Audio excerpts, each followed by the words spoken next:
to insert an image and also how to use that image to then create a vector file that you can manipulate and use yourself.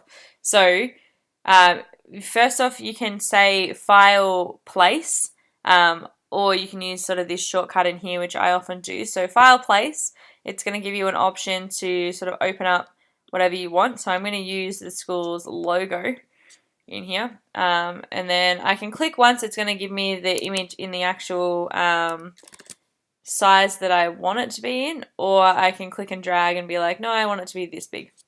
Okay, so there's sort of my two options again. Just click once and it's going to insert it at the size the photo actually is, which can be really bad because some photos are huge and so they'll insert it and it'll be like the whole size of your page and massive. Some are really, really tiny. So it's always, in my opinion, better to click and drag to the size that you want the photo to be.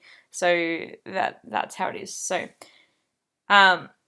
you've got your photo in there. In Illustrator, there's not a huge amount you can do with it. So again, I can manipulate sort of some stuff in here.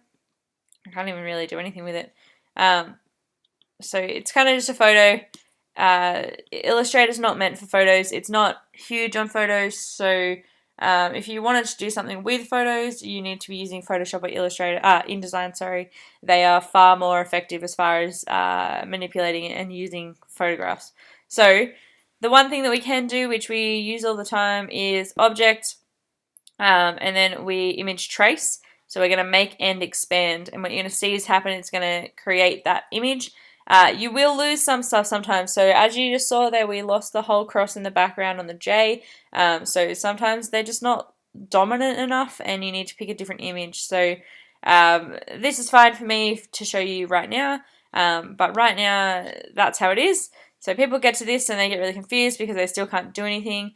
You need to right click and then ungroup, click off of it, click back on, hit delete, and then you can use your individual parts here. You'll see you've got little bits, so that's the inside of the P.